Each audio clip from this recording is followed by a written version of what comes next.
శ్రీ సాయి జనన కథనం. శ్రీమదనంతకోటి బ్రహ్మాండనాయక, రాజాదిరాజ, యోగిరాజ, పరబ్రహ్మ, శ్రీమద్ సచ్చిదానంద సమర్థ సద్గురు శ్రీ సాయినాథ మహారాజ్ వారు పత్రి అనే గ్రామంలో ప్రభవించారని, బాల్యంలోనే ఒక ఫకీరుకు అప్పగించబడినారని, కొంతకాలం తరువాత సేలు గ్రామంలోని వెంకూస అనే సద్గురువును కలిసి, వారి సహచర్యం వలన సమస్త శక్తులను పొంది షిరిడీ గ్రామంలో ఆయన చరణం మోపారని ఒకానొక కథ ప్రచారంలో ఉంది.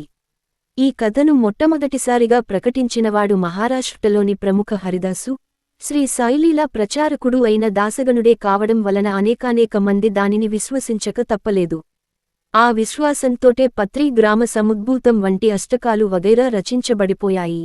కాని కొన్ని సందర్భాలలో శ్రీ సాయిబాబా నేను సేతా నుంచి షిరిడీ వచ్చాను, నా గురువు పేరు వెంకూస అని తనతో చెప్పిన ముక్కలను బట్టి ఈ శ్రీ సాయి జన్మ రహస్యగాథను తానే స్వయంగా కల్పించానని, ఇది కట్టుకథే తప్ప యథార్థమనేందుకు ఏ విధమైన ఆధారాలు లేవని, అదే దాసగను అంగీకరించడం జరిగిందని గురుస్థానీయులైన శ్రీ ఎక్కిరాల భరద్వాజగారు తమ రచనలలో బాహాటంగా ప్రకటించారు. అదీగాక బాబా సాయిశరణానందతో తన గురువు పేరు రోషన్ షా అని హెచ్.వి. సారేతో ఏదో షా అని చెప్పారట. ఏది ఏమైనా ఒక విషయాన్ని చెప్పినవాడే తను చెప్పింది అబద్ధమని, కల్పన అని ఒప్పుకుంటుంటే ఇక దానిని నమ్మేవారెవరూ ఉండరు కదా. కాని ఈ ఆలోచనలన్నింటినీ పూర్వవాదం చేసే ఒకానొక వినూత్న ఉదంతం ఇటీవలనే జరిగింది.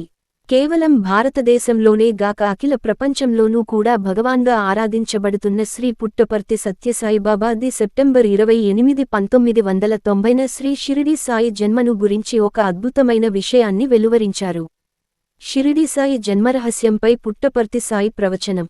నైజాం రాష్ట్రంలో మారుమూలనున్న పత్రి గ్రామంలో గంగా భవాఢ్యుడు, దేవగిరియమ్మ అనే దంపతులుండేవారు. దేవగిరియమ్మ గౌరీ భక్తురాలు, ఆమె భర్త ఈశ్వర భక్తుడు. ఈ దంపతులిద్దరూ పార్వతీ పరమేశ్వరుల పూజను నిరంతరం చేస్తూనే ఉండేవారు.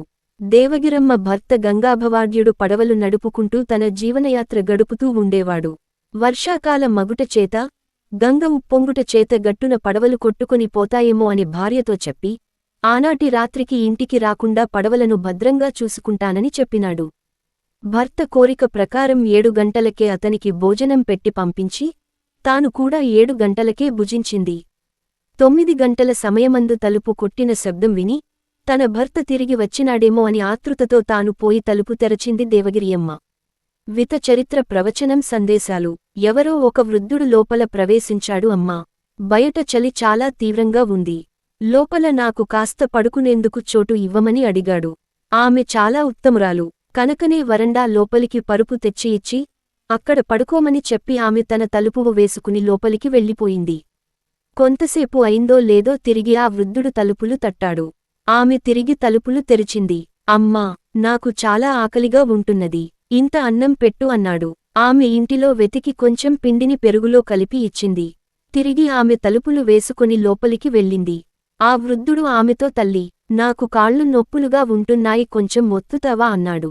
ఈ మాటలు వినగానే ఆమె లోపలికి పోయి పూజాగదిలో కూర్చుని, తల్లి, ఏమిటమ్మా ఈ పరీక్ష నాకు? ఈ సమయంలో నేనేమి చేసేది? అతని సేవ చేసేదా లేక అతనికి విరుద్ధంగా ఉండేదా అని చాలా బాధపడుతూ అటువంటి పరిస్థితిని తప్పించుకుని ఎందుకీ పరిస్థితిని కల్పించావని పార్వతీదేవిని వేడుకుంది. ఆమె ఏదో ఆలోచిస్తూ ఉంటుంటే మళ్లీ తలుపు తట్టిన శబ్దమయ్యింది. కాని ఈసారి మాత్రం వెనుక తలుపు నుండి ఒక స్త్రీ వచ్చింది. అమ్మా, ఒక ముసలాయనకు సేవ చేయాలట గదా, ఎవరికి సేవలు చెయ్యాలి అని పలికింది. తాను ప్రార్థించిన తన పార్వతీదేవి ఈ వచ్చిన స్త్రీని పంపిందని చాలా ఆనందాన్ని పొంది ఆ వచ్చిన స్త్రీని వృద్ధుని సేవ నిమిత్తమై వరండాలోకి పంపించి ఆమె తలుపులు వేసుకుంది. అక్కడికి వచ్చిన ముసలాయన, ఇప్పుడు వచ్చిన స్త్రీ శివపార్వతులు.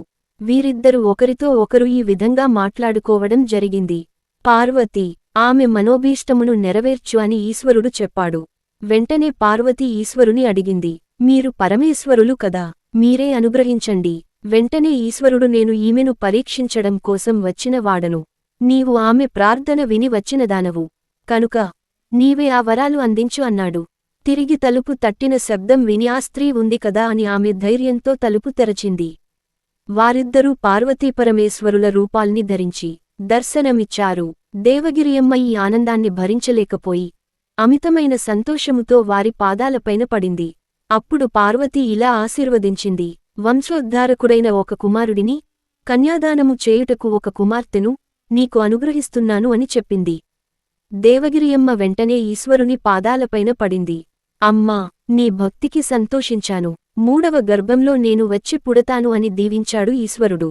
ఈ విధంగా నమస్కారం చేసి లేచి చూసేటప్పటికి ఆ ఇద్దరూ అదృశ్యులయ్యారు. తెల్లవారేటప్పటికి ఆమె భర్త ఇంటికి వచ్చాడు. రాత్రి జరిగినదంతా ఆమె పూసగుచ్చినట్లు చెప్పింది.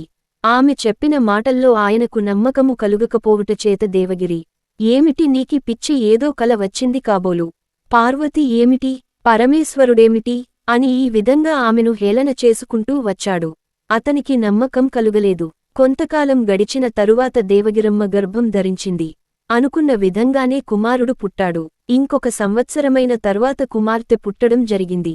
తన భార్య చెప్పిన ఈ 2 విషయాలు ప్రత్యక్షంగా నిరూపణ కావడం చేత నిజంగా పార్వతీ పరమేశ్వరులు ఆమెకు దర్శనమిచ్చారని విశ్వాసాన్ని పొందాడు. నీకు ఈ ప్రాప్తి సంభవించింది, నాకు ఆ ప్రాప్తి లభించలేదు అని గంగాభవాఢ్యుడు తన భార్యతో అన్నాడు. తన భార్యవలే తాను కూడా పార్వతీపరమేశ్వరులను ప్రత్యక్షం చేసుకోవాలన్న కోరిక, దీక్ష కలిగింది. ఆ తర్వాత ఈమెకు 3వ గర్భం ప్రారంభమయ్యింది. ఈ దృశ్యాన్ని కూడా నిదర్శనంగా గమనించుట వలన ఇతని మనసు మాయ నుండి విడిపడి చాలా చాలా మార్పు చెందుతూ వచ్చింది. ఎప్పుడెప్పుడు ఇల్లు విడిచిపెట్టిపోవాలి, ఎప్పుడు తపస్సు చేయాలి, ఎప్పుడు పార్వతీ పరమేశ్వరులను ప్రత్యక్షం చేసుకోవాలి అనే ఆలోచన. అందుచేత అతడు దానికోసం దీక్ష పట్టాడు. ఈమెకు నవమాసాలు నిండిపోయాయి. ఆ సమయమందే నేను అరణ్యాలకు వెళ్ళిపోతాను అని భార్యతో చెప్పాడు. దేవగిరమ్మ కూడా భర్త వెంట బయలుదేరింది. కొంత దూరం పోగానే ఈమెకు ప్రసవవేదన ఎక్కువయింది. ఆ మార్గమధ్యములోనే ప్రసవించింది. ఆ బిడ్డయే శ్రీ సాయిబాబా. తన బిడ్డను చీరగుడ్డ మీద పడుకోబెట్టి ఆ దారి మధ్యలోనే పెట్టి ఈమె కూడా భర్త వెంటనే వెళ్ళిపోయింది. కనుకనే ఈ పిల్లవానికి తల్లి ఎవరు, తండ్రి ఎవరు అనేది ఎవరికీ తెలియదు. ఆనాడు ఈ బిడ్డ ఒక ఫకీరుకు కనిపించుట చేత ఆ ఫకీరు ఆ పసిబిడ్డను తెచ్చుకున్నాడు. సుమారు 4 సంవత్సరాల పాటు 1839 దాకా ఆ పసిబిడ్డడు ఫకీరు ఇంటనే పెరిగాడు. కాని 4వ ఏట 1839లో ఆ ఫకీరు చనిపోయాడు. ఏకాకి అయిన ఆ ఫకీరు భార్య ఈ పాపడిని మాత్రం ఎంతో ప్రేమగా పెంచుకోసాగింది. అయితే అప్పటికే ఈ కురవ్రాడి చేష్టల వలన గ్రామంలో హిందూ ముస్లిం కలహాలు మరింత ప్రజ్వరిల్లే పరిస్థితి ఏర్పడింది. ఆ అనాథ బాబు హిందూ దేవాలయాలకు వెళ్లి మహమ్మద్ ప్రవక్త గురించి ప్రవచించేవాడు. మై అల్లాహు, నేనే దేవుణ్ణి అనేవాడు. ఒక్కొక్కసారి అల్లా మాలిక్, దైవమే సర్వాధికారి అనేవాడు. అనంతరం మసీదులోకి వెళ్లి రాముడే అల్లా, శివుడే దేవుడు అని వెర్రికేకలేసేవాడు. హిందువుల ఇంటబుట్టి ఫకీరు ఇంట పెరిగిన ఈ కురవ్రాణ్ణి ఎవరూ ఏమీ అనలేక పెంపుడు తల్లి అయిన ఫకీరు భార్యకు ఫిర్యాదు చేశారు. ఆ బిడ్డను దారిలో పెట్టలేకపోయిన ఆ తల్లి అతనిని చేరువలో ఉన్న వెంకుస అనే సద్గురువుకు అప్పగించింది. ఆ సద్గురువు ఆశ్రమంలో 12 సంవత్సరాల పాటు ఉన్నాడా బాలుడు. ఆ 12 ఏళ్లలోనూ గురుశిష్యుల మధ్య విడదీయరాని అనుబంధం ఏర్పడిపోయింది. శరీరాలు వేరుగాని వారి ఆత్మలు ఒక్కటే అయిపోయాయి. అయినప్పటికీ సుమారు 16 సంవత్సరాల వయసులో అనగా క్రీ. శ. 1851లో సద్గురు ఆశ్రమాన్ని విడిచి దేశాటనం చేస్తూ సిరిడీ గ్రామం చేరుకున్నాడు. 2 నెలలపాటు సిరిడీలో గడిపిన అనంతరం పుహదేశాటనం చేస్తూ ఇటో వెళ్లిపోయారు.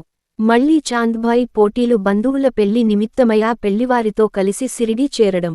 తరువాత 1918 విజయదశమి నాడు సమాధి చెందే పర్యంతం దాదాపు సంవత్సరాల పాటు ఆయన సిరిడీలోనే ఉండిపోయాడు.